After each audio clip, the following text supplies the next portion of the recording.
አንገታቸውን ቅሉ ነው ያለው አላህ Subhanahu Wa Ta'ala የቀደመ ነው የሚኖረው ክርስቲያኖችን ወይንም ደግሞ ሙስሊም ያልሆኑትን ካፊር የሚሉትን እንዴት ማረድ እንዳለባቸው ሲናገሩ ኢየሱስ ያስተማረው አስተምሮ ዛሬ ክርስትና ላይ ያለው አስተምሮ አይደለም ኢየሱስ ያስተማራቸው ትምርቶች ምናገኛቸው ከአራት ወንጌላት ውስጥ ነው የውጭ ሀገር ዜጎችን ከኤርፖርት እንደተነሱ አግተው ገንዘብ የጠየቁትን በቁጥጥር ስር ማዋሉን አዲስ አበባ ፖሊስ ያስታወቀ ነው የሚገኘው ከእስላም አትግዛ ከኦርቶዶክስ ግዛ ለማን ነው የሚሸጥ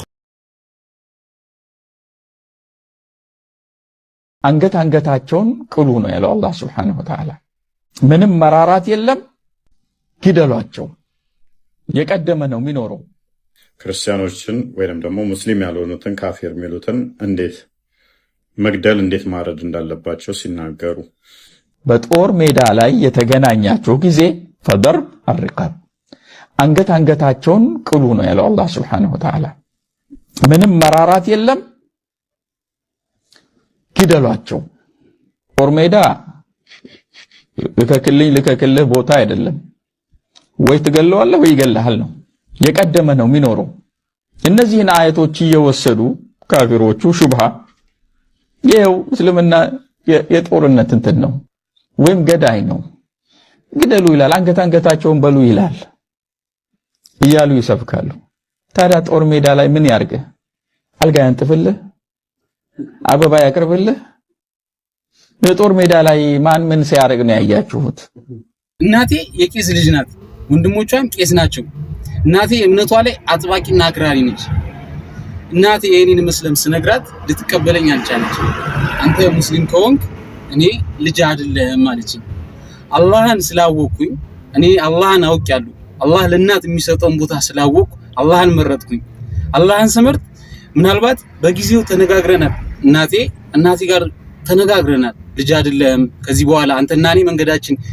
ለየቅል ነው ብላኛለች የሚጎዳ ቃላት ነው መለያየትም በጣም ከባድ ነው ነገር ግን የጊዜ በኋላ ጊዜ ቢሄድም ታርቀናል አይኗን ባላየውም ባካልጄ በድምጿን እሰማለሁ አልহামዱሊላህ መስለም የምትፈልጉ እህት ወንድሞች ይሄ ምክንያት አይሆን ጊዜያዊ ይመስለናል ጊዜ በኋላ ግን ይስተካከላል እንታረቃለን አንጣላም አላህ ሁሌም ፍቅርን ነው የሚሰጥ አላህ ሁሌም የሚጠቅመንን ነገር ነው የሚሰጥ ለጊዜው የሚመስለን ነገር እሱ ትክክል አይደለም ስለዚህ እስልምናን እንቀበል የውጭ ሀገር ዜጎችን ከኤርፖርት እንደተነሱ አግተው ገንዘብ የጠየቁትን በቁጥጥር ስር ማዋሉን አዲስ አበባ ፖሊስ ያስታወቀ ነው የሚገኘው እነዚህ የምትመለከቷቸው ግለሰቦች እንግዲህ ከስሪላንካ በዚህ ኤምባሲ የመጡ የስሪላንካ ዜግነት ያላቸውን ግለሰቦች በማገት ነው ከኤርፖርት ወስደው ቀጥታ ወደ ሻሸመኔ ይዘዋቸው ሄደው እዛ ስሪላንካ የሚገኙ ቤተሰቦቻቸውን ለያንዳንዳቸው $30,000 ጠይቀውባቸዋል ነው የተባለው በዚህም እንግዲህ ፖሊስ በደረሰው መረጃ መሰረት ቴክኖሎጂን በመጠቀም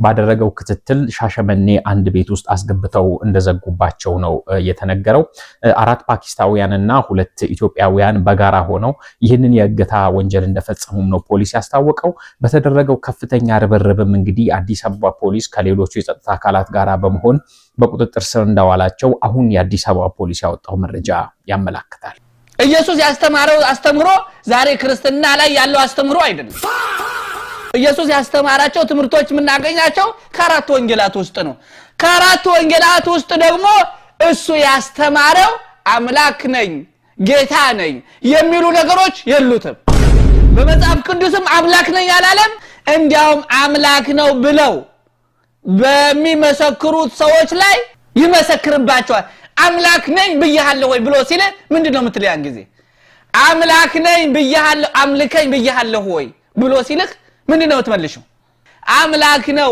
ፈጣሪ ነው ከፈጣሪ ጋር እኩል ነው ከስላሴ አንዱ ነው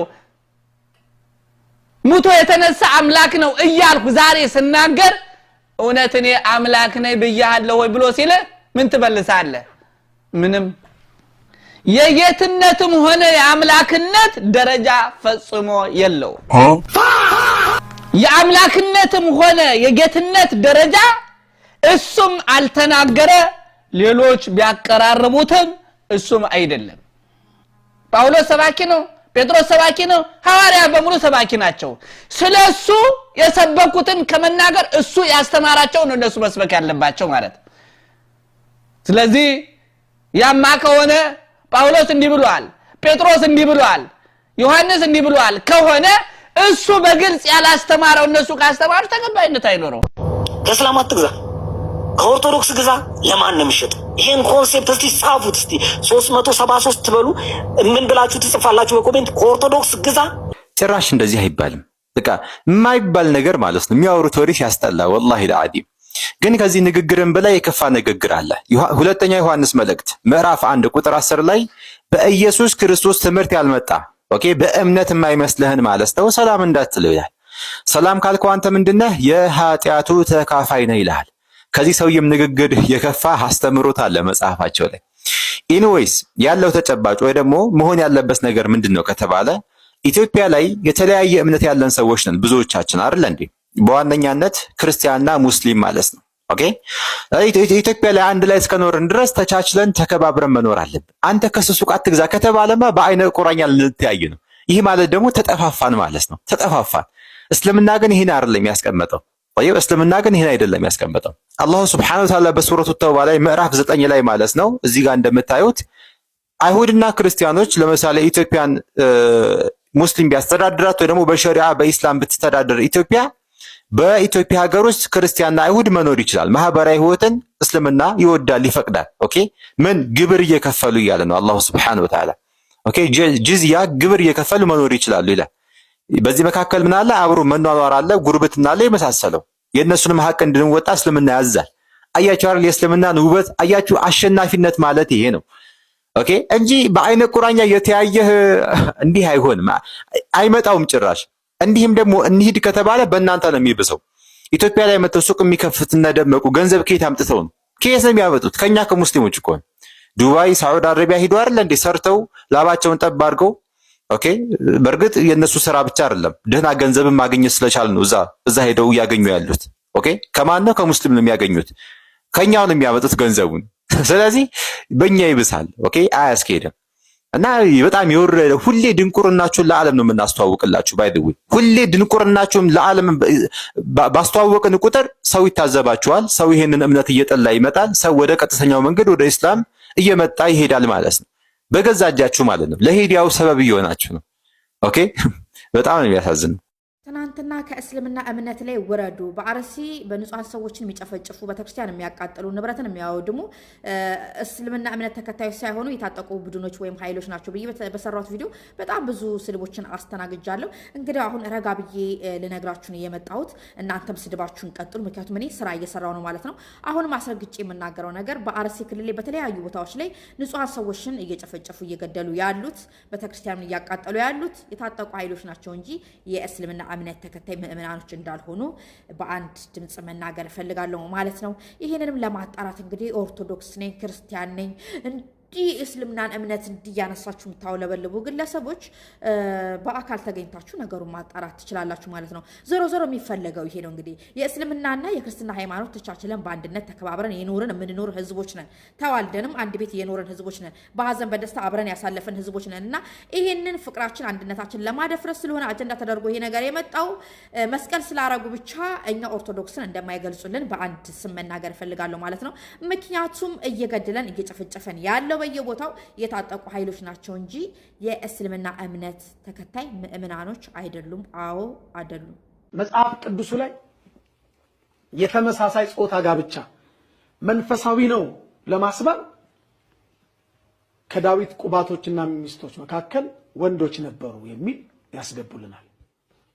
ከሰለሞን ሚስቶችና ቁባቶች መካከል ሰለሞን ወንዶችም ሚስቶች ነበሩት ብለው ያስገቡልናል። አስገብተው ይጽፉልናል።